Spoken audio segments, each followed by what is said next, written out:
Hello, friends and neighbors, and welcome to another episode of Digital Monday. We are doing dye sublimation again, as I promised, and this one I think is particularly exciting because you get to be really creative with it, which I love doing that kind of stuff. We're going to do some really unique stuff with tile. I have this cool project going on at my house. I'm not going to tell you because you're going to be green with envy. Okay, I'm going to tell you. I'm making a skate park in the backyard. Look, isn't this thing beautiful? Anyway, well, I'm going to take tiles of my friends, of some of the other things that we're going to do, and I'm going to put them along the bottom of the transition there underneath the coping. And I thought this would just be a really cool idea to not only get creative with that, but say you're doing a backsplash or you're doing a new pattern in your bathroom tile, whatever it is. I'm going to teach you how to tile images so they fit together, and you can create big patterns out of small tiles where you put them together, and you can make this pattern could just go on and on and on. But see how they fit up really nicely there? So a ton of fun stuff with this. Let's get started. So first thing I'm going to show you is how to do a nice high-res photograph on a tile. This is my buddy, and I just put this tile together real quick. I'm going to show you how easy this is. So I bought these tiles on JDS. They're about a dollar a piece. You get a dozen of them for under 12 bucks. I got 2 dozen of them for under 24 bucks, like 22 something. So I'm just going to take my blank white tile. This has been printed off on Epson Edge print. I'm going to show you the more detail about printing this stuff off when we get into the tiled image here. But I just want to show you. So this is 4.4 inches. This is 4.5 inches. This tile is 4 1/4.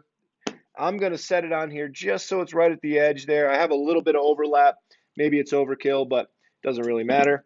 And then, as you know, I'm a fan of taping it down. These tiles in particular are made for dye sublimation. They have a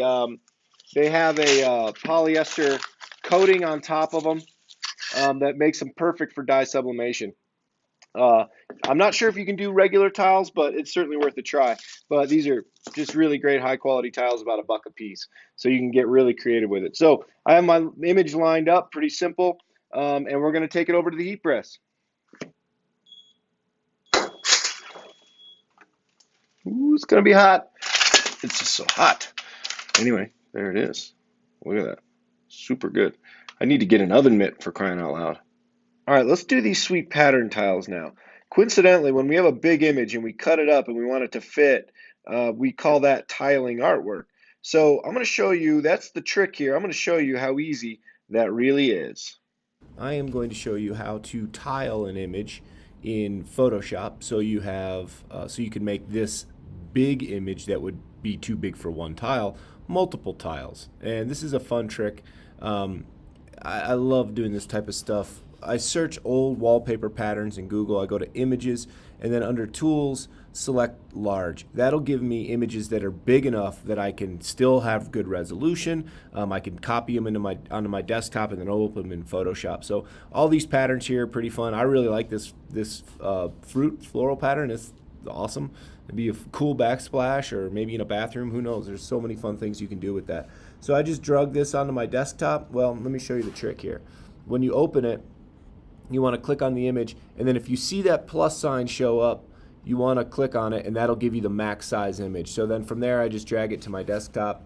I already have one, so and then I'll just open it in Photoshop. So open with Photoshop, and here it is. And you can see now, size-wise, we're at 17.78 by 22.79, so it's really big. It's 72 dpi, but that's okay because it's so big.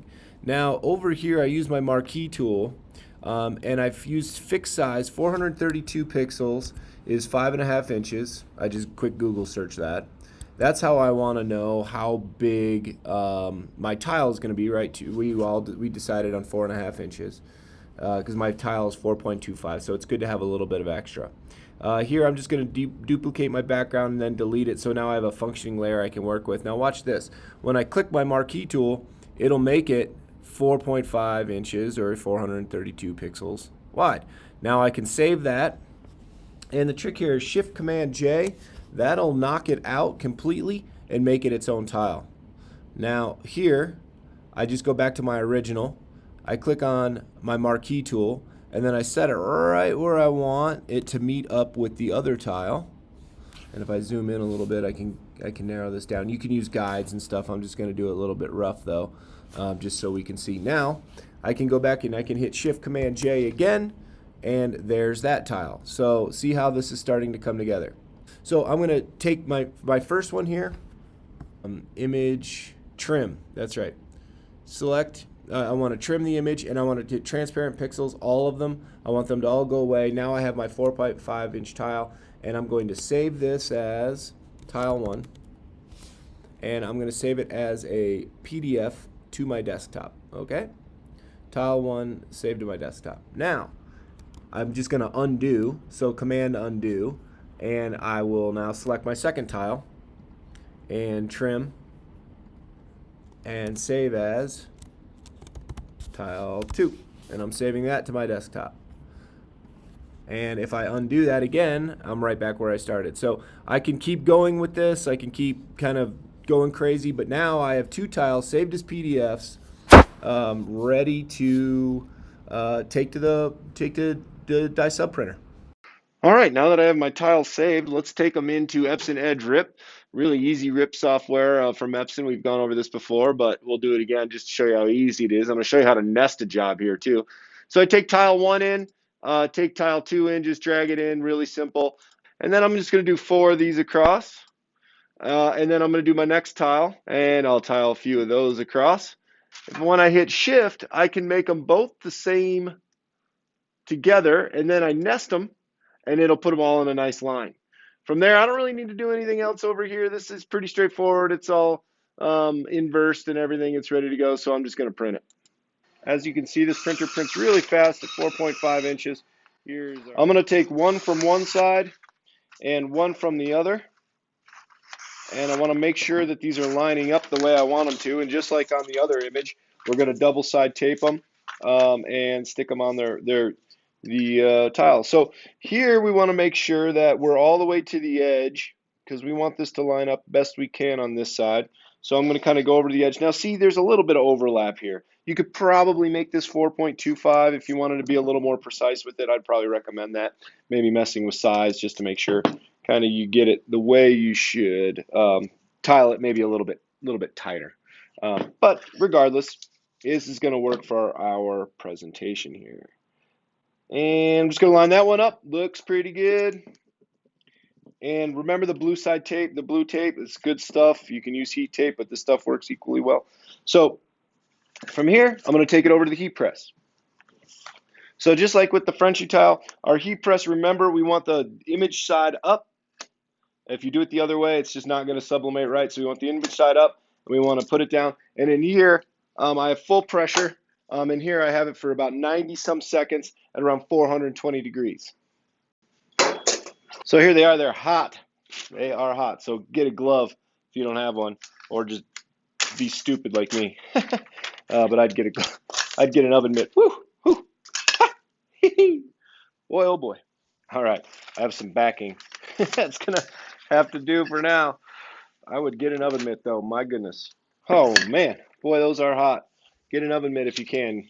So here you can see where it's sublimated off. It was really pretty easy. The image quality is really crisp. One thing I forgot to mention is you want to use the right paper. You want to use a photo DS paper for this stuff. It'll give you the best possible clarity. You can buy all that on Shop Melco. So here we are. Here's our tiled pattern. And as you can see, this can keep going. You can make it as big as you want. This is a really fun, unique option here. All right, so I'm sure you're all going to run out and go tear up your backsplash, buy yourself a dye sublimation printer, and make beautiful patterns in your kitchen. That's the whole point. We want to do fun stuff. Better yet, go build yourself a skate park in the backyard. Look how much fun you can have. Thanks for watching. We'll see you guys next week.